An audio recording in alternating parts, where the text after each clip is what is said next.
السلام علیکم ورحمۃ اللہ وبرکاتہ۔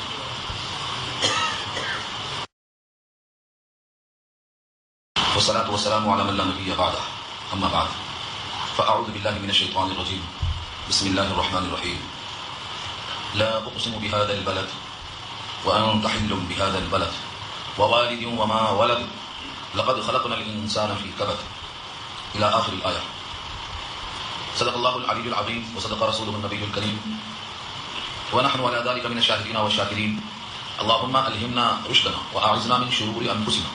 اللهم وفقنا لما تحب وترضى من القول والفعل والنية. رب اشرح لي صدري ويسر لي أمري واحلل عقدة من لساني يفقهوا قولي. آمين يا رب العالمين. محترم حضرات، معزز سامعین، محترم خواتین، میری ماں اور بہنوں، میری بھائیوں، پیارے بچوں، آج کی گفتگو کا عنوان ہے سورہ بلد۔ بلد کہتے ہیں شہر کو، بلاد اس کی جمع آتی ہے، بلدیہ کہتے ہیں شہری نظام کو۔ آپ حضرات کم سے کم بلدیہ ضرور جانتے ہوں گے، بلدیہ کھایا پیا چل دیا۔ تو بلدیہ کیا ہے؟ شہری نظام۔ یہ بلدیہ بنا ہے بلد سے، اس کی جمع آتی ہے بلاد، اسی سے ہے عروس البلاد، بمبئی عظمیٰ۔ بمبئی کو کہتے ہیں عروس البلاد، شہروں میں دلہن ہے۔ ایسے ہی کہا گیا ہے ام القریٰ کو، تمام شہروں کی جڑ ہے وہ، ام القریٰ تمام شہروں کی جڑ ہے وہ۔ تو آج کی گفتگو کا عنوان کیا ہے؟ سورہ بلد۔ یہاں بلد سے مراد ہے وہ شہر جس شہر کی اللہ نے قسم کھایا، وہ ہے مکہ المکرمہ۔ یہ سورت مکی ہے اور اس میں کل 20 آیتیں ہیں، 20 آیتوں پر مشتمل ہے۔ اللہ تعالیٰ نے مکہ المکرمہ شہر کی قسم کھایا۔ قسم کھانے سے پہلے حرف لا زائدہ ہے، جو عام طور سے قسم سے پہلے لا زائدہ استعمال ہوا کرتا ہے۔ لا اقسم، اقسم کے معنی میں قسم کھاتا ہوں، اور لا زائدہ ہے، لیکن لفظیت میں بات سے زائدہ ہے۔ کوئی لفظ زائدہ بے معنی بے مطلب نہیں رہتا۔ زائدہ حروف کبھی کبھی اپنے مقصد ظاہر کرتے ہیں، کبھی حسن کلام کے لیے آتا ہے اور کبھی خیالات باطلہ کی تردید کے لیے آتا ہے۔ آپ کیا بولتے ہیں؟ نہیں ایسا نہیں ہے، میں قسم کھاتا ہوں ایسا، یہ نہیں کیا جو باتیں چل رہی ہیں، جو ہم چل رہی ہیں، جو لوگوں کے ذہن پکڑ رہے ہیں، ان تمام چیزوں کی تردید کر دیتا ہوں۔ لا، ایسا نہیں، اقسم، میں قسم کھاتا ہوں۔ تو کسی کے ذہن کی، کسی کے خیالات کی اور لوگوں کے دماغوں کی تردید کرنے کے لیے قسم سے پہلے لا آتا ہے۔ اس کو لا زائدہ تو کہتے ہیں، لیکن ذہن کی تردید کرتا ہے۔ جیسے الا اللہ سے پہلے لا لگا ہے، لا الہ الا اللہ۔ اللہ کیا کرتا؟ کوئی معبود نہیں، ایک معبود، ایک کو ثابت کرنا ہے، لیکن پہلے لا لا کر نفی آتی ہے۔ تو قسم کھا کر اپنی بات ثابت کرنا ہے، اس سے پہلے لا لا کر سب کی نفی کرنی۔ لا اقسم بہذا البلد، نہیں میں قسم کھاتا ہوں اس شہر کی۔ بہذا، یہ جو با لگا ہوا ہے جس کی قسم کھائی جاتی ہے، اس کے ساتھ اس کو جوڑ دیا ہے۔ بہذا البلد، اس شہر کی یعنی مکہ مکرمہ کی قسم کھاتا ہوں۔ اس شہر کی قسم کھاتا ہوں، یہ تو بات آسان ہے کہ اللہ نے مکہ کی شہر کھائی، مکے کی عظمت ہے، مکہ ام القریٰ ہے۔ سب سے پہلا گھر اللہ کا جو اس زمین پر تیار ہوا وہ وہی بنایا ہے۔ ان اول بیت وضع للناس للذی ببکہ، سب سے پہلا گھر جو بنایا گیا لوگوں کے واسطے وہ مکے میں ہے، جس کا نام بیت اللہ ہے۔ تو اس گھر کی وجہ سے گھر والے کو اس شہر کی محبت ہے، اللہ نے قسم کھایا۔ لا اقسم بهذا البلد، نہیں میں قسم کھاتا ہوں اس شہر کی۔ وانت حل بهذا البلد، وانت، اور آپ، انت سے مراد یہاں آپ یعنی سید الانبیاء محمد مصطفیٰ صلی اللہ علیہ وسلم کی ذات کو اللہ نے مخاطب بنایا۔ وانت، اس حال میں کہ آپ، حلون، حلون کا 3 ترجمہ کروں گا، مفسرین کی 3 رائے اور تینوں درست ہیں، اس لیے جب 3 ترجمہ ہے تو ایک کو الگ الگ کر کے ذہن نشین کرو۔ وانت حل بهذا البلد، اور آپ اس شہر کے اندر حلول کیے ہوئے ہیں۔ حلون کو 3 طریقے سے پڑھا گیا ہے۔ ایک تو ہے حلون، ہل کے معنی آتے ہیں حلول کرنا۔ حلول کرنا معلوم، چائے کی پیالی ہے، شکر نہیں ہے، شکر ڈال دیا ایک چمچہ، ہلا دیا تو شکر کہاں چلی گئی؟ شکر کہاں چلی گئی؟ حلول کر گئی، یعنی اپنے وجود کو اس پانی کے اندر ایسا ختم کر دیا کہ وہ گویا ختم ہو گئی۔ وہ کہتے ہیں حلول کرنا، حلول کرنا۔ تو اس کا ترجمہ کیا ہوا؟ وانت حل، اگر یہ حلول سے معنی کیا ہوں گے؟ میں قسم کھاتا ہوں اس شہر کی، اس حال میں کہ اے نبی اس شہر میں آپ حلول کیے ہوئے ہیں، یعنی آپ اس شہر میں رہتے ہیں۔ مکے کی تو قسم کھا رہا ہوں، مکہ خود قابل احترام ہے، لیکن اس مکے میں آپ رہتے ہوں، آپ کے رہنے کی وجہ سے اس شہر کی میں عظمت کی قسم کھاتا ہوں۔ تو آپ کے ہونے کی وجہ سے میں اس شہر کی قسم کھاتا ہوں۔ تو حلول کے معنی آپ کا وہاں ہونا۔ تو یہ ترجمہ کیا ہوا؟ وانت حل بهذا البلد، اور آپ حلول کیے ہوئے ہیں اس شہر میں، یعنی یہاں رہتے ہیں۔ کوئی شہر بہت اچھا ہوتا ہے لیکن وہاں اور اچھے لوگ بچ جائیں تو مکین کی وجہ سے مکان کی عظمت بڑھ جاتی ہے، بڑھ جاتی ہے عظمت۔ ارے بھائی یہ کالونی بہت اچھے لوگوں کی ہے، یہاں بڑے فلاں فلاں رہتے ہیں، یہاں تو سید الانبیاء رہتے ہیں، تو اس سے بڑا شہر کون سا ہو سکتا ہے؟ تو ایک ترجمہ تو یہ ہے کہ آپ حلول کیے ہوئے ہیں اس شہر میں، اور جس شہر میں آپ ہوں اس شہر کی قسم کھاتا ہوں۔ دوسرا ترجمہ حلون، حل کے معنی آتے ہیں حلال سے بنائے، حلال. یہ مکہ المکرمہ جو حرام ہے، جہاں جنگ جائز نہیں ہے، شکار کرنا حلال نہیں. اس شہر میں رہنے والے کے لیے، حالت احرام میں رہنے والے کے لیے جوا مارنا، پاک کرانا، ناخن کٹانا سب منع. چھاؤں میں بیٹھا ہے جانور بھگانا منع، شکار کرنا منع، درختوں کو کاٹنا منع. جس شہر میں ان تمام چیزوں کو اللہ نے منع کیا ہے، اے نبی یہ شہر مکہ المکرمہ کچھ دیر کے لیے آپ کے حق میں حلال ہونے والا ہے، یہاں جنگ جائز ہوگی آپ کے لیے. چنانچہ سن 8 ہجری میں جب مکہ فتح ہوا تو حضور نے اعلان کیا کہ آئندہ کوئی کہے گا کہ یہاں پر جنگ جائز ہے، حضور نے جنگ کی ہے تو کہہ دینا اللہ نے اس مکہ کے لیے کچھ دنوں کا، کچھ گھنٹوں کا، کچھ لمحوں کا وقفہ میرے لیے حلال کر دیا تھا کہ یہاں جنگ جائز ہے، پھر اس کے بعد اس کی حرمت لوٹ آئے گی، کبھی بھی جنگ کرنا جائز نہیں ہوگا. تو نبی کے لیے وہ شہر کو اللہ نے حلال کر دیا. تو وہ انتا حل کا ترجمہ ہوگا اور آپ اس شہر کو حلال کرنے والے ہیں جنگ کے لیے، جو مکہ میں فتح کر لیا بنے گا. چنانچہ ایسا ہوا. بعد میں جب لوگوں نے جنگیں کی، حجاج کے زمانے میں عبداللہ بن زبیر کے ساتھ جنگ کیا تو صحابی رسول نے کہا کہ میرے کانوں میں سنا ہے، حضور نے بیان کیا ہے کہ یہ صرف حضور کے واسطے جائز تھا، یہاں پر حلال نہیں کسی کو جنگ کرنا. لیکن حجاج نے کہا ہٹ جاؤ، پیچھے ہٹو، یہ حرام کسی بھگوڑے کو پناہ نہیں دیتا. یعنی اس نے اپنے تئیں عبداللہ بن زبیر کو بھگوڑا قرار دے دیا. تو ایک ترجمہ یہاں ہوگا کہ آپ کے لیے اس شہر کو اللہ حلال کرنے والے ہیں جنگ کے لیے. دو ترجمہ ہوگا. پہلا بھول گیا ہوگا نہیں، دوبارہ تازہ کرو اس کو. میں قسم کھاتا ہوں اس شہر کی، اس حال میں کہ آپ اس شہر میں حلول کیے ہوئے ہیں، یہاں رہتے اور بستے ہیں، اور جس شہر میں آپ ہوں اس شہر کے حق میں قسم کھاتا ہوں. اور یہ مکہ مکرمہ جو حرام ہے، کسی کے واسطے جنگ کرنا حلال نہیں، لیکن آپ کے لیے یہ مکہ حلال ہونے والا ہے، اس میں آپ جنگ کریں گے، اس میں آپ کے لیے اللہ نے حلال کر دیا جنگ کرنے کو. یہ دو ترجمے تو عام ہیں. تو میں قسم کھاتا ہوں اس شہر کی اور اس حال میں کہ آپ حلول کیے ہوئے اس شہر میں، یا آپ لڑائی کو حلال کرنے والے ہیں اس شہر میں. تو ایک ہے حلت سے حلال کرنا، اور ایک ہے حلول سے وہاں رہنا سہنا بسنا اٹھنا بیٹھنا. اللہ کے نبی مکے میں کب تک تھے؟ نبوت سے پہلے 40 سال، اور نبوت کے اعلان کے بعد 13 سال، کل 53 سال مکے میں رہے. اب حکم ہوتا ہے یہاں سے چھوڑ کر جاؤ. آپ نے بیت اللہ کو مخاطب کیا، اس زمین پر سب سے مقدس، سب سے باعث عظمت، سب سے محبت والا تو ہے میری نگاہ میں، قسم ہے میں تجھے کبھی نہیں چھوڑتا. اگر یہاں کے لوگوں نے مجھے تنگ نہ کیا ہوتا اور نکلنے کو مجبور نہ کیا ہوتا. اس طرح سے نبی صلی اللہ علیہ وسلم نے اشکبار آنکھوں سے بیت اللہ کو مخاطب کیا اور چھوڑ کر چل دیے. تو جس زمین پر آپ چلتے ہو، جس زمین پہ آپ بستے ہو، جس دھرتی پہ آپ کے قدم پڑتے ہو، اللہ نے اس شہر کی قسم کھایا. 53 سال جہاں گزارے ہوں، یہ نبی صلی اللہ علیہ وسلم کے شہر کی نسبت سے اللہ نے قسم کھایا. ایک ترجمہ اور ہے، یہاں مفسر نے دوسرا ترجمہ کیا ہے کہ اس شہر میں لڑائی حلال ہونے والی ہے، یعنی آپ کے حق میں سن 8 ہجری میں جب آپ لڑائی کریں گے تو آپ کے حق میں وہ حلال ہوگی. چنانچہ بطور پیشین گوئی کے جملہ آ گیا، اور جیسا وعدہ کیا تھا ایسا ہی ہوا. مکہ آپ کے حق میں حلال ہوا اور فتح ہو گئی، اور دوبارہ ہمیشہ کے واسطے اس کی حرمت لوٹ کے آ گئی. اب کسی کے واسطے وہاں حلال نہیں ہے کہ وہ جنگ کرے اور مقابلہ کرے.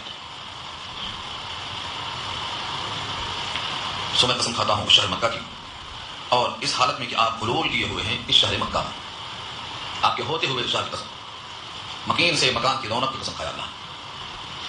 اس زمین پر بیت اللہ سے زیادہ باعظمت مقام کوئی اور نہیں، اسی لیے وہاں پر نماز، ایک نماز برابر ہے 1,00,000 نمازوں کی. اور مدینہ میں نماز پڑھیں گے مسجد نبوی کے اندر تو ایک نماز برابر ہے 50,000 نمازوں کی، آدھا، ایک روایت کے مطابق. دوسری روایت میں ایک نماز پڑھیں گے تو وہ 1,000 نمازوں کے برابر ہے. تو چلو پہلی روایت مانتے ہیں 50,000 نمازوں کے برابر ہے، تب بھی بیت اللہ کی نماز 1,00,000 نماز کے برابر ہے. یہ عظمت بیت اللہ کو اس وجہ سے حاصل ہے کہ وہ محبت وحی تھا اور اللہ نے اس کو قبلہ بنایا. اور نبی صلی اللہ علیہ وسلم وہاں 53 سال گزار چکے، اور جب وہاں سے ہجرت کر کے چلے گئے، دوبارہ مکہ فتح بھی ہو گیا، لیکن پھر آپ نے ہجرت پر باقی رہ کر مدینے ہی کو ترجیح دیا، مدینے ہی کی محبت کی دعا اللہ سے کر دی. اور جب مکے والے مدینے میں جا کر رو رہے تھے ہجرت کے بعد، کون کون رو رہے تھے؟ بلال رو رہے تھے، مکے کے پانی کو یاد کر کے، مکہ کے بازاروں کو، مکہ کے پہاڑوں کو، مکے کی گھاس کو اور مکے کی چھاؤں کو یاد کر کے روتے تھے. طفیل اور شام و پہاڑ کی، لگنا اور اوقات بازاروں کی ہائے ہائے کرتے تھے. نبی صلی اللہ علیہ وسلم نے دعا کر دیا، اے اللہ ان کے دلوں میں مکے کی طرح محبت مدینے کی ڈال دے، اور مدینے کے سامنے برکت دے دے، اور یہاں کی بیماریوں کو راغب اور جوفا کی طرف منتقل کر دے، اور یہاں کے لوگوں کو پھلوں سے رزق پہنچا دے. اور اے اللہ جیسے ابراہیم نے دعا کی تھی بیت اللہ والوں کے لیے، مکہ مکرمہ والوں کے لیے برکت کی، رحمت کی، میں دعا کرتا ہوں سید الانبیاء مدینے والوں کے لیے برکت کی اور رحمت کی. لہٰذا یہاں جو رہ جائے گا اس کے دل سے نفاق نکل جائے گا، اس کے ایمان کی تسلی ہوگی، اور وہ شخص مومن ہوگا مدینہ بھٹی کی طرح. حضور میں دعائیں، منافق مدینے میں ٹھہر نہیں سکتا. کیوں؟ مدینہ بھٹی ہے، بھٹی میں لوہا ڈالو زنگ جل جاتا ہے، لوہا بستا ہے. فرمایا مدینے میں منافق کا زنگ یا تو نکل جائے گا یا منافق یہاں سے نکل جائے گا، یہاں قرار نہیں پا سکتا. تو دو ترجمے تیار ہو گئے. اور ایک قسم کھایا اللہ نے، ووالد وما ولد، اور قسم ہے والد کی اور قسم ہے ولد کی، یعنی باپ اور بیٹے کی قسم. جب باپ مطلق بولا جائے تو مراد کون ہوں گے؟ جو سب کے باپ ہیں، وہ کون ہے؟ آدم. اور جب بیٹا مطلق آئے تو کس کا بیٹا مراد ہوگا؟ آدم کا بیٹا. تو آدم کی قسم اور ابن آدم کی قسم، آدم کی قسم اور ابن آدم کی قسم. ووالد وما ولد، اور قسم ہے باپ کی اولاد کی. اللہ نے قسم کھایا، آدم کی قسم کھایا اور آدم کے بیٹے کی قسم کھایا. والد کی قسم اور ولد کی قسم، ان دونوں قسموں میں کیا خاص بات ہے؟ کیا خاص بات ہے؟ اس کے بعد کسی تفصیل سمجھ میں آئے گی۔ میں قسم کھاتا ہوں اس شہر کی، اس حال میں کہ آپ اس شہر میں جنگ کرنے والے ہیں، اس شہر کے اندر آپ کی جنگ حلال ہونے والی ہے، اور قسم کھاتا ہوں باپ کی اور بیٹے کی، یعنی آدم کی اور ابن آدم کی۔ قسم کھا کر فرمایا لقد خلقنا الانسان فی کبد، البتہ تحقیق ہم نے پیدا کیا انسان کو مشقت میں پیدا کیا۔ لقد میں جو لام ہے البتہ ضرور کے معنی میں، اور قد معنی یقیناً، البتہ تحقیق، ضرور بضرور یقیناً، خلقنا ہم نے پیدا کیا، کس کو؟ الانسان، انسان کو پیدا کیا، فی کبد مشقت میں، کبد کے معنی مشقت، بڑی مشقت میں پیدا کیا۔ ہاں آج تو نہا دھو کے ایسا بیٹھے ہیں کہ مشقت کا یاد بھی نہیں ہے، مشقت میں، پہلے دن سے مشقت میں ہے۔ انسان کی تخلیق 3 اندھیریوں میں ہوئی ہے۔ سورہ زمر اللہ فرماتے ہیں سورہ زمر میں فی ظلمات ثلاث، 3 اندھیریوں میں، پیٹ کا اندھیرا، رحم کا اندھیرا، وہ جھلی کا اندھیرا، اور اگر رات ہے تو رات کا اندھیرا۔ ان اندھیریوں میں ایک قطرہ جس میں حقیر سی ننھی سی ہلکی سی جان ہے، کشمکش میں ہے، اضطراب میں ہے، سکون میں نہیں ہے، بے چین ہے، اس کو اللہ تعالیٰ نے اس رحم کے اندر 9 مہینے رکھ کر کے غذا دیا، لیکن کلبل کرتا ہے، کبھی دائیں سے بائیں، بائیں سے دائیں، نیچے سے اوپر، اوپر سے نیچے۔ جب کوئی بچہ بڑا شریر ہوتا ہے تو محاورے میں کہا جاتا ہے بچہ ماں کے پیٹ میں کھا کے نہیں تھا، کیسے تھا یہ؟ یعنی وہاں بھی بے چین رہا۔ جب 9 مہینے مکمل ہو گئے، یا اور 14 مہینے رہا، جس کو اتنا نہ رکھا ہے، کسی کو 7 مہینہ، کسی کو 8 مہینہ، کسی کو 9 مہینہ، کسی کو 13 مہینہ، اور امام مالک کو 3 سال ہے پیٹ میں، 3 سال تک کی گنجائش ہے۔ یہ طویل مدت میں مشقت، ناف کے ذریعے سے غذا، منہ بند۔ اللہ فرماتے ہیں آپریشن تو اب شروع ہوا ہے، تمہاری مشقت تم نے اپنے اماں پہ ڈال دی، تم نے اس کا پیٹ پھاڑ دیا، ورنہ ناک رگڑتے ہوئے پیشاب کی نالی سے باہر آتا انسان، ناک رگڑتے ہوئے آتا۔ اور اللہ فرماتے ہیں سورہ آبس میں آیت آگے آ رہی ہے، اگر ہم نے اس پیدائش کے موقع پر راستے کو آسان نہ کیا ہوتا تو ناک رگڑ کے دم گھل کے وہیں مر جاتا۔ خلقہ فقدرہ ثم السبیل یسرہ، ثم السبیل یسرہ، اسی کا ترجمہ ہے سورہ آبس کا۔ پھر ہم نے راستے کو آسان کر دیا، راستہ آسان کیا لیکن ناک رگڑتے ہوئے آتا ہے۔ دنیا میں آنے کے بعد انسان یہ ہو جاتا ہے، قبر نہیں تو کیا ہے، مشقت نہیں تو کیا ہے۔ اب اس کے بعد بھوک لگی تو کچھ نہیں آتا سوائے رونے کے، رونا مشقت نہیں ہے، کبھی روتے ہیں آپ بغیر مشقت کے؟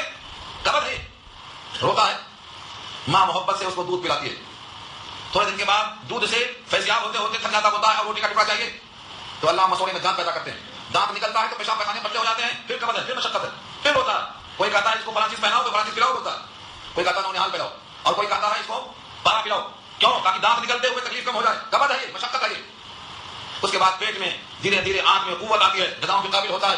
اب فکر لگتی ہے، کس کی فکر لگتی ہے؟ اپنے کھانے کی، اپنے پینے کی۔ اب تو آپ آگے مجھ سے بہتر جانتے ہیں کسی محنت لگتی ہے، اتنی مشقت لگتی ہے کہ پورا ہفتہ پریشان رہتے ہیں، 1 گھنٹہ بیٹھنے کو ٹائم نہیں ملتا ہے۔ کہاں رہتے بھائی آپ؟ مشقت میں ہیں، کھانے کی، پینے کی، سونے کی، اوڑھنے کی، بلڈنگ بنا رہے ہیں پیلس، کس کے لیے؟ وارثوں کو دینے کے لیے۔ ہم تو جانے والے ہیں چھوڑ کے، لانے والے کوئی نہیں، اس کو دینا ہے، وارثوں کو دینا ہے، وارث نہیں ہے تو لاوارثوں کو دینا ہے مگر محنت۔ اللہ فرماتے ہیں یہ قبر ہے، ہم نے انسان کو پیدا کیا مشقت میں، بڑی مشقت میں پیدا کیا۔ اتنی مشقت سے پیدا کرنے والا انسان کی مشقت ہے، اللہ کو مشقت نہیں ہے پیدا کرنے میں، انسان کو مشقت رکھا اللہ نے۔ ایسا مشقت والا انسان ذرا سا خوشحال ہوا تو بولتا ہے میرے اوپر کوئی حاکم حکم نہیں ہے، میرے اوپر کوئی شان نہیں ہے، میں کسی کی سننے والا نہیں ہوں، میں کسی کے پریشر میں دباؤ میں نہیں ہوں، میری مرضی، میرا مال، میرے بچے، میری خواہش۔ اللہ فرماتے ہیں تیری مرضی تیری خواہش تھی تو جب ہمارا فرشتہ تیرے روح کو نکالنے گیا تھا تو اس کو روک دیا ہوتا، یہ میرے باپ کی روح یہاں سے نکلے گی، روک دو، آج سے روک دو۔ اللہ نے پوچھا ہے فلولا ان کنتم غیر مدینین ترجعونها ان کنتم صادقین، سورہ واقعہ 12:27۔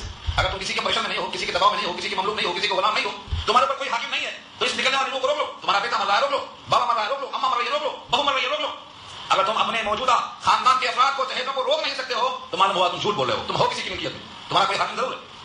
یہی یہاں کہا اللہ نے لقد خلقنا الانسان فی کبد، تاکہ کہ ہم نے پیدا کیا انسان کو مشقت میں۔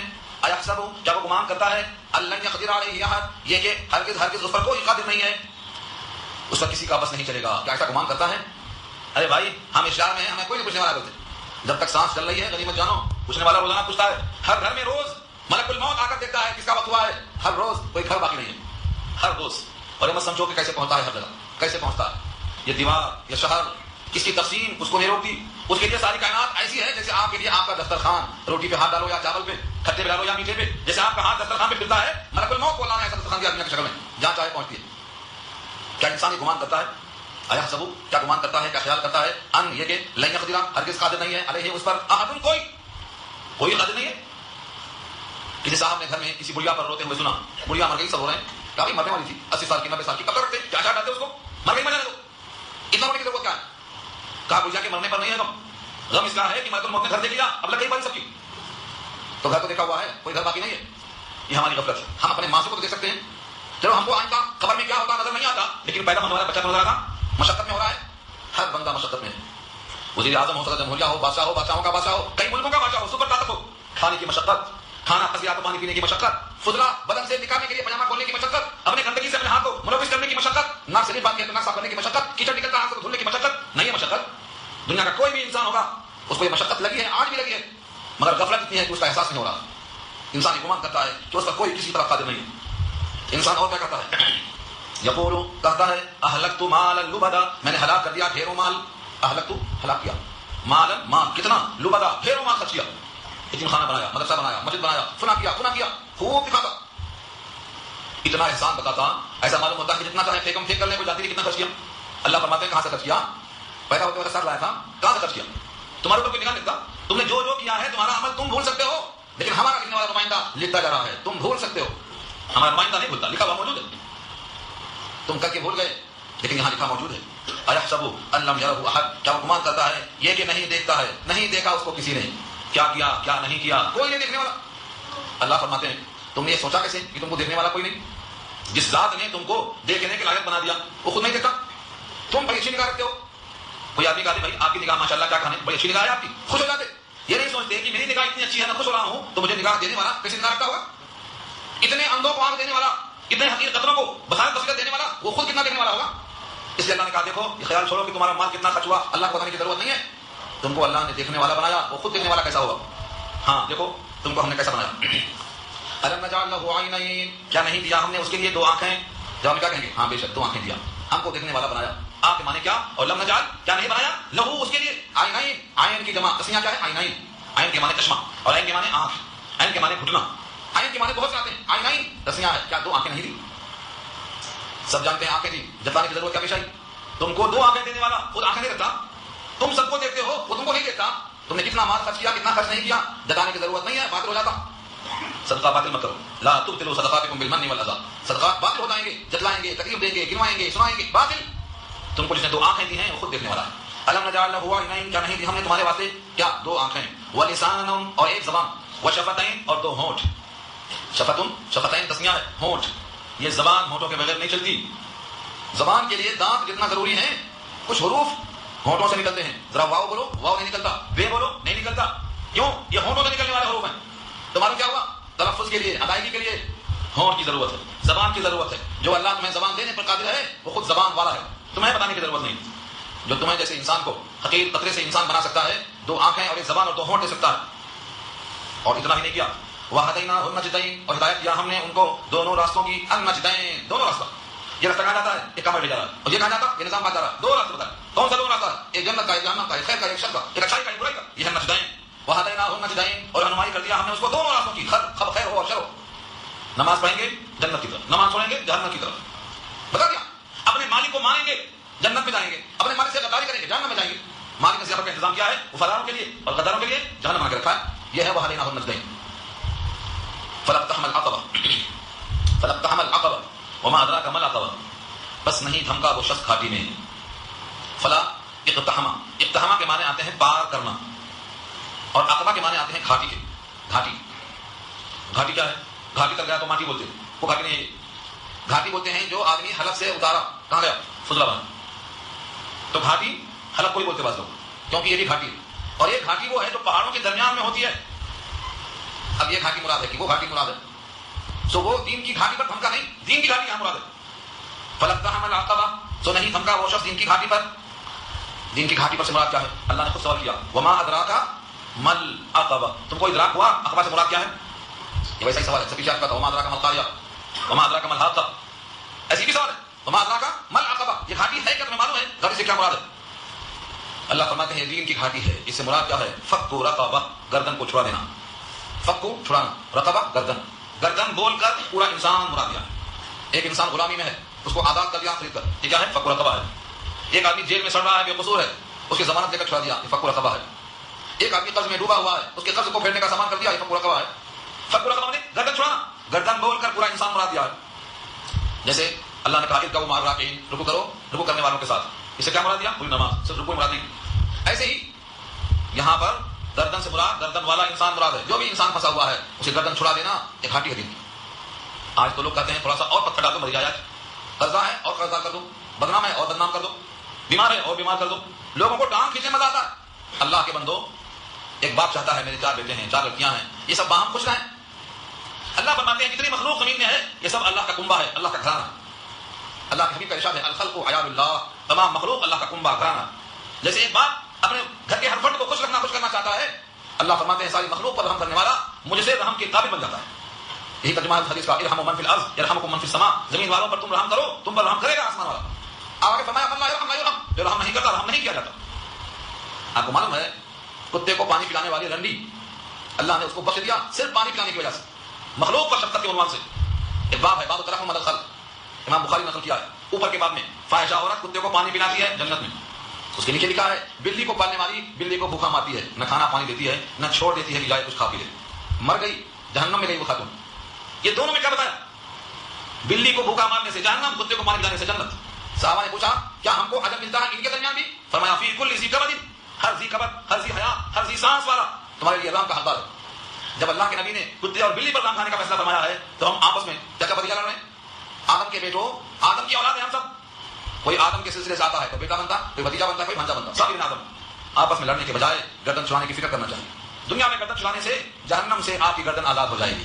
حدیث پاک میں آتا ہے, آج وہ ماحول نہیں, اگر کوئی کسی کو آزاد کرتا ہے, کوئی غلام ہے اسے خرید کے آزاد کر دیا تو کیسا آدر ہے؟ تم کبھی غور کیے ہوں گے عقیقہ کی دعا پر, جب بندہ عقیقہ کے واسطے بکرا کاٹتا ہے تو کیا دعا پڑتا ہے؟ اے اللہ یہ فلاں بیٹے یا بیٹی کا عقیقہ ہے, اس کا خون اس خون کے بدلے, اس کی ہڈی اس کی ہڈی کے بدلے, اس کا چمڑا اس کے چمڑے کے بدلے, یعنی اس بکرے کے ایک ایک جز کے بدلے اس بچے اور بچی کے ایک ایک جز کو آپ بلاؤں سے محفوظ کر دیجیے. یہ ہے دعا.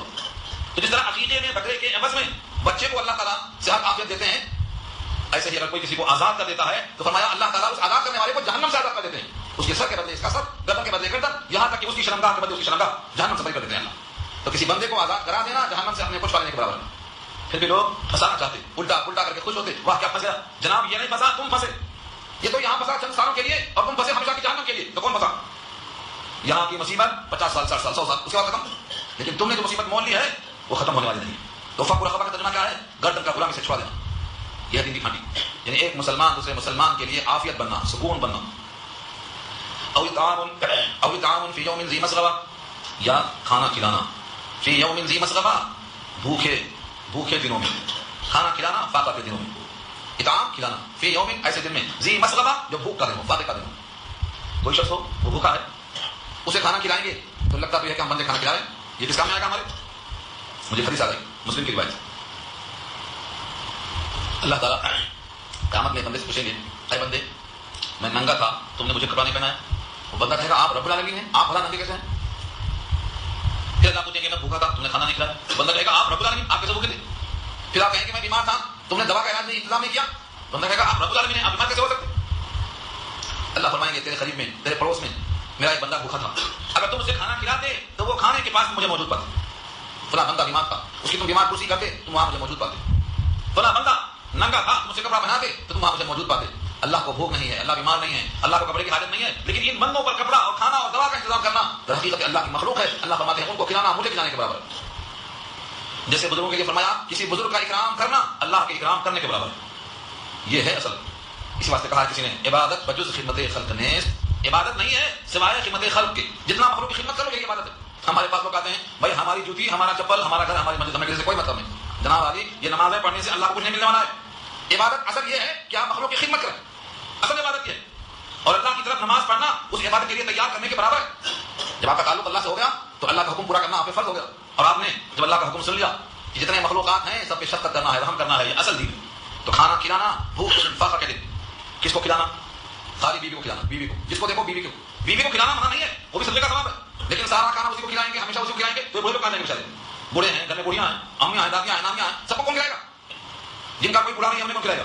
اس واسطے اللہ نے بیوی کھلانے کا ذکر نہیں کیا, وہ دوسرے مقام پر فرمایا. یہاں کیا کہا؟ یتیمن, یتیم کو کھانا کھلاؤ, کیونکہ یتیم کا باپ نہیں, کھانا کھلانے والا کوئی نہیں. یتیم پھر کیسا یتیم؟ ذا مقربہ, قرابت دار یتیم, بھتیجا ہے, بھانجا ہے.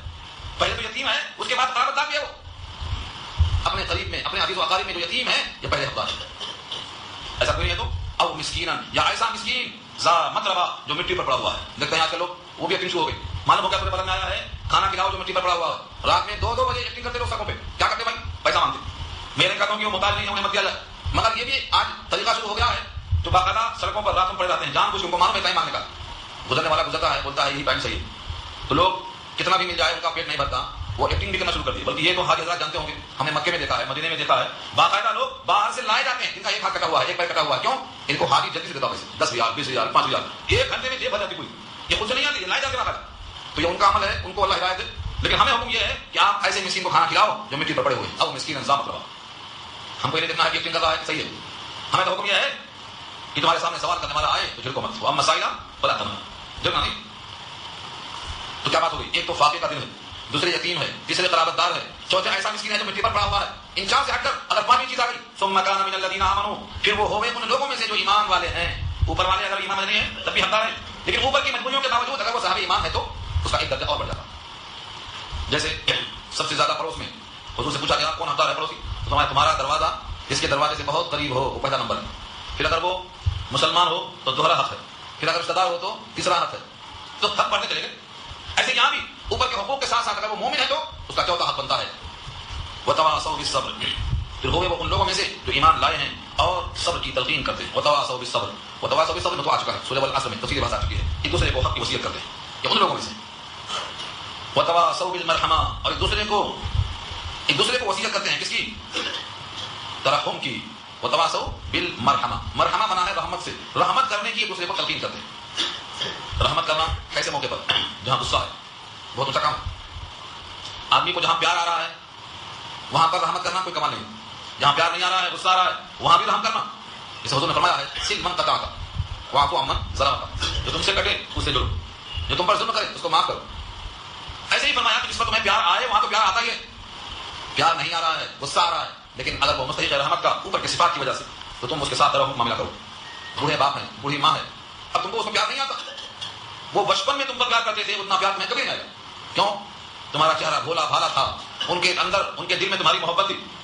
100 بار بھی بولتے دادا جان کو کیا بیٹھا ہے, بیٹا کوا ہے. دادا جان کو کیا بیٹھا ہے, کوا ہے. ایک بار نہیں 100 بار بولتا دادا. کیوں؟ پوترے کی پوتری آواز میں مزہ آ رہا دادا کو 100 بار کہے گا. لیکن اگر آج پوترے سے دادا پوچھ لیا بیٹا یہ کیا ہے, جتنا نہیں کیا بھائی صاحب یہ جان کے بولتا. کیوں؟ پیار نہیں آ رہا ہے, خود آنکھ معلوم ہو رہی ہے. ہاں بیوی کچھ پوچھے بہت تفصیل سے بتائے گا, بہت اچھا. آپ کی بہو کیسی ہے وہ بتائے گا. کیوں؟ یہاں پیار خود سے آتا. وہاں تو پیشانی کی شکن آ گئی, خود آ گئی, وہاں پیار نہیں آتا. پیار جہاں آئے وہاں تو آپ کو کرنا ہی کرنا ہے, لیکن پیار جہاں نہیں آئے لیکن وہ حقدار ہے اوپر کی صفات کی بنا پر آپ کو وہاں بھی پیار لانا ہے. ویسے میں سنا تھا کو حضرت علی رضی اللہ تعالیٰ عنہ کی باندی کا, آل عمران 4 پارہ. باندی پانی گرا رہی تھی, پانی زیادہ گر گیا, پانی شاید گرم تھا, تکلیف ہوئی حضرت علی کو, گھوم کے دیکھا پانی کو, باندی سام گئی کہ ماں کی ناراض ہو رہے, غلطی ہو گئی, غصہ آ رہا تھا, فوراً اس نے آیت پڑھ دیا والکاظمین الغیظ, اور غصے کو پی جانے والے یہ کون کر رہے ہیں؟ اللہ کے الفاظ باندھی نقل کر دیے. حضرت علی کا غصہ ٹھنڈا ہو گیا, پی لیا غصہ. رب فرمائیں اور علی نہ پیے کیسے ہو سکتا ہے؟ غصے کو پی گئے, والکاظمین الغیظ, پی لیا غصہ. باندھی نے کہا آگے والعافین عن الناس, اور لوگوں کو معاف کرتے ہیں. فرمایا میں معاف کر دیا. باندھی نے اگلا ٹکڑا پڑھ دیا واللہ یحب المحسنین, اللہ پسند کرتے ہیں احسان کرنے والوں کو, رات اجازت کر دیا. یہ کیا ہے؟ غصے پہ پیار آیا. کیوں؟ آیتیں سامنے آ گئی. تو ایسے رسول اللہ کی جو حدیث سامنے آ جائیں تو جو ایسا حکم پورا کرے گا, اللہ فرماتے ہیں یہ داہنے ہاتھ والا ہے, دائیں ہاتھ والا ہے. اولئک اصحاب المیمنہ, یہی لوگ ہیں داہنے ہاتھ والے, یعنی اصحاب مانے والے. اور میمنہ کہتے ہیں دائیں طرف, اور مشأمہ کہتے ہیں بائیں ہاتھ. کہیں اصحاب الیمین کہا, کہیں اصحاب المیمنہ کہا, دائیں ہاتھ والوں. ان کی پوری بات سننا ہے تو سورہ واقعہ پڑھنا. سورہ واقعہ میں بتایا ہے بائیں ہاتھ والوں کا مقام کتنا اونچا ہے. میری سیدھی آ چکی ہے اس پر بھی. اصحاب المیمنہ یہ دائیں ہاتھ والے ہیں, اور جن کا نام اعمال دائیں ہاتھ میں آ گیا خوشی سے کودیں گے, کہیں گے ہاں مخلوق کتابیہ, دیکھو کتنا بہترین رزلٹ آیا میرا. اسی لیے دائیں ہاتھ پہ لوگ ہوتے ہیں وضو میں نماز سے پہلے تو یہی دعا پڑھتے ہیں اللہم آتنی کتابی بیمینی, اے اللہ میرا نام اعمال دائیں ہاتھ میں دیجیے گا. جو بندہ 5 وقت وضو کے وقت میں یہ دعا پڑھتا رہے گا, کیا اللہ اس کی دعا ہمیشہ کرتے رہیں گے؟ کبھی تو کہنا آ جائے گا. دائیں ہاتھ والے کون ہے؟ دائیں ہاتھ والے اوپر کے صفات, پھر سنو اوپر سے.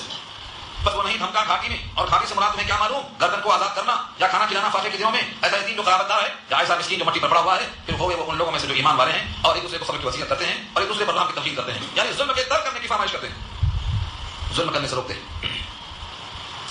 فرمایا نبی صلی اللہ علیہ وسلم نے انصر اخاک, اپنے بھائی کی مدد کرو, ظالم او مظلوما, ظالم ہو یا مظلوم. صحابہ نے کہا مظلوم ہے مدد کریں گے, اور ظالم ہے تو کیسے کریں گے مدد؟ حضور نے کہا اس کو ظلم سے روک دو, یہ اس کی مدد کرنا. اس کو ظلم سے روک دو, وہ جہنم سے بچائے گا, یہ اس کی مدد کرنا. تو جس آدمی نے کسی کو وصیت کی رحم کی کہ بھائی معاف کر دو, رحم کر دو, قصہ ختم کر دو, صلح کر لو, جب دیکھتے کچھ حاصل نہیں ہے صلح کرا دیا کرو، وصلح خیر، ایک دوسرے کے ساتھ رحم کی تلقین کیا کرو. ایسا کرنا لوگ کہتے ہیں ہم سے کوئی تعلق نہیں ہے. بھائی آپ سے تعلق تو نہیں ہے، آپ آدمی کی اولاد نہیں ہے، آپ کے واسطے اللہ کے احکام نہیں ہے. جب سید الانبیاء لوگوں کے درمیان صلح کرا دیتے تھے تو آپ کو کیا لگا صلح کا پتہ؟ آپ کہاں سے کریں؟ مسلمانوں کے درمیان یہ بڑی خلیج پیدا ہو گئی ہے. جو لوگ اس کے لائق ہیں وہ آگے نہیں بڑھتے.